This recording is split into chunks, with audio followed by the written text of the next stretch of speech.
If someone walked up to me right now and proclaimed that we are living at the dawn of a glorious renaissance, I would tell that person to get their head checked. If you instead tried to argue that we're in the midst of a dark age, then yeah, I'd be more inclined to agree. The world is in a tough spot. Most days, it's hard to make sense of what's going on at all, if we can even manage a few minutes of proper contemplation. However, I am a big believer in the power of choice. The world we find around us is one we built as much through our choices as through our inaction. And history has my side on this, because more often than not, we can trace the dawn of times of splendor or despair to decisions made by people who lived in those eras. So, if we're confronted with the prospect of a dark age, then we either accept that fate or look to change it. If it's a renaissance we want, it's not gonna happen to us. We have to make it a reality ourselves. And if you indulge me for a few minutes, I'll tell you how we can make it so.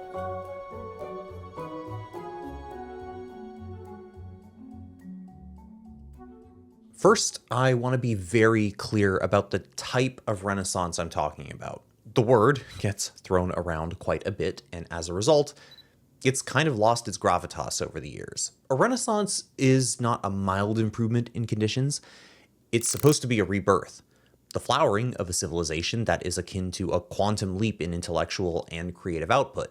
The Italian Renaissance, to me, is one of the few times in history that truly deserves the moniker. It's the Renaissance par excellence. And what did we see at that time? The rediscovery of ancient texts and new ideas blooming from the minds of the scholars who studied them, an explosion in the quality, complexity, and beauty of the visual arts and of music too, statecraft rooted in philosophical principles and ideals, and monuments that were built to inspire a unity of purpose and nobility among the citizens. And of course, a willingness to challenge the prevailing powers of the world and replace their dogmas with creeds that exclaimed the raw potential and dignity of man. That is what we need to aspire to, and what we need to pursue with real determination. We shouldn't settle for endless piles of content slop, AI generated or otherwise. We shouldn't have to walk through endless mazes of glass and concrete boxes or through galleries exalting art that's meant to demoralize and humiliate us more than anything. And really, we shouldn't allow ourselves to be reduced to mindless consumers. We should be making meaningful contributions to our societies and making things that, we can be proud of. We find ourselves, perhaps, at the perfect moment to kick off a renaissance because the world that we've been lulled into accepting is kind of crumbling right in front of our eyes. It's not exactly a matter of a hairline fracture in the corner of the room either. It's the roof collapsing in on itself. People see through the emptiness of political kabuki theater, and they understand that our governments serve the few and not the many. The addictive digital infrastructure that served to lull us into this kind of waking sleep is dissolving away, and the internet, once heralded as our greatest invention, has been revealed as little more than a storefront and a mass brainwashing mechanism. And the devices that gave us access to this digital neverland are becoming way too expensive or troublesome to bother with. These conditions leave us confronted with the choice of finally, living in the real world again, or taking the blue pill on the bow of a sinking ship. But it's not all doom and gloom that bring us to the present crossroad. We also live in an extremely privileged era of history. And with what utility does remain in the digital realm, we have access to more information than ever before. Unlike the men of the early Renaissance who had just a handful of works to reference and were ignorant to many others, we have an embarrassing multitude of material to pull from. I mean, look at the shelf behind me. I have works by Plato, John Milton, Virgil, Confucius, and Rumi to reference. So much of our collective wisdom and expression has been recovered, translated, and made available to us at the click of a mouse. If I want to become an expert on the works of Shakespeare, I can crack open my 3-volume compendium. If I want to dive into the breadth of Neoplatonism, then I can order every extant work of Porphyry, Proclus, and Iamblichus tonight and have it delivered tomorrow. The hard work has been done. We don't really need to go searching medieval monasteries or ancient ruins for lost texts anymore. You don't even need to put yourself into eye-watering debt while chasing the hallowed halls of the academy, as Adam Walker might say. You can just pick these books up on the cheap. Or, visit your local museum or start talking to other people about the subjects that fascinate you. Many of the great men and women who wrote the works behind me never set foot in a university, let alone one resembling the farce that passes for higher education today. Of course, one can still pursue a formal education. That is still a noble thing to do, in my estimation. But don't let it be an impassable obstacle on your journey if you can't walk that path. And sometimes we need fresh perspectives because academia itself has become dogmatic in a number of ways and isn't always providing fertile ground for curious minds. However you choose to approach the wealth of material, the point is that it's there and readily accessible to all of us. I'm really confident in asserting that if young people especially were to just put down their phones for a month and devote themselves to reading a few of the classics, we would see a reversal in the abysmal rates of literacy. We'd probably see a lot more young people become way more motivated too.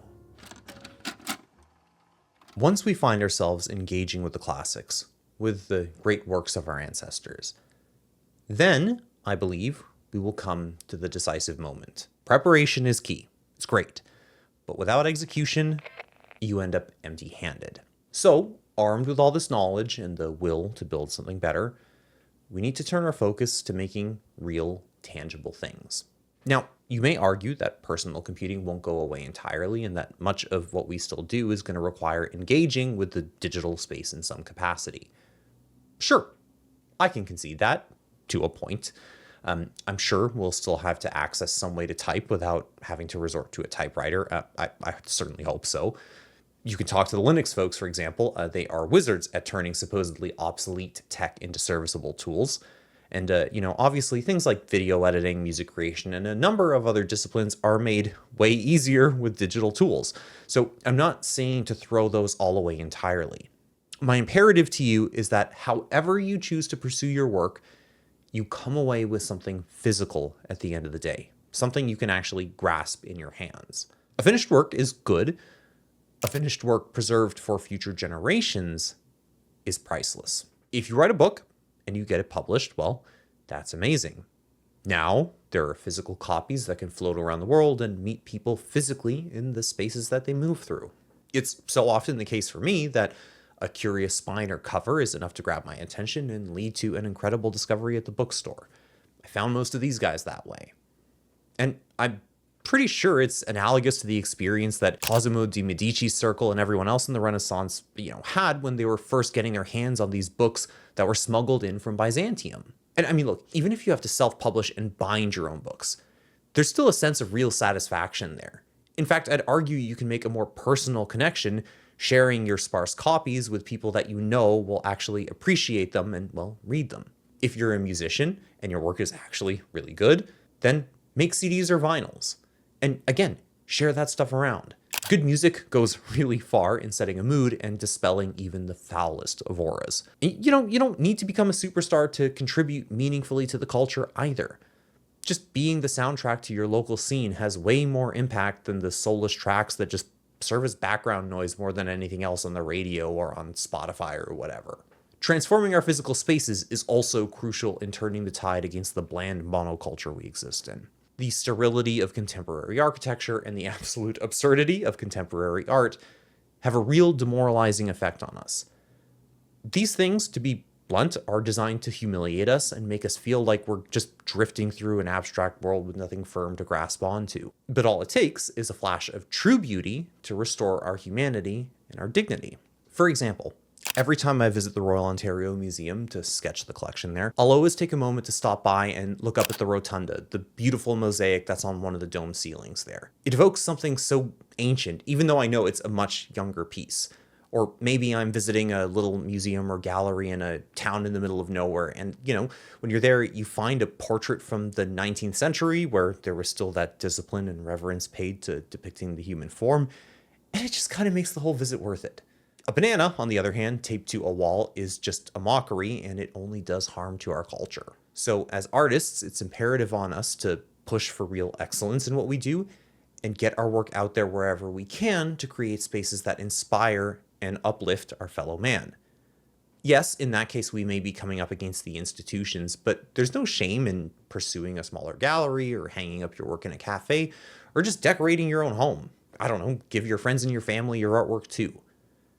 Every time someone hangs up your work of figurative art instead of the Jackson Pollock slop that's available everywhere, we win a battle. And the more people are exposed to real beauty and artistic craft, the more they'll realize that the invasion of our spaces by modern and contemporary art is just not cool, and they'll hopefully stop engaging with it. And I think it's here that we really come to the crux of it all. Whether it's a well-written book or a beautiful painting or even a home built with proper masonry, the more we fill our world with the good and the beautiful, the more people will demand more of that. The slop that we've been fed for nearly a century at this point will become the object of ridicule that it's always been, and maybe we'll finally be able to live in healthier societies. I don't know. If we make the exchange of real, excellent works the norm, then I really believe that we can only prosper from here on out. Trading your woodcut print for a vinyl of your friend's original piano composition might strike you as a little weird the first couple times, but I promise you there's so much more value in that than posting your 1000th Grok-generated image into the void. Passing around works of real, tangible value is, I think, an act of respect between two souls with a little something more to offer. And, sharing your works within your community is actually one of the highest acts of public service that you can undertake. And I mean, at the end of the day, who knows? You may overhear two friends quoting your political satire in a pub, you might greet the visage of your favorite historical figure on your morning commute, and you might finally be able to enjoy the view, whether you're in an urban environment or out in the wild. And then, maybe then, you'll be able to say with confidence that we are living in better times.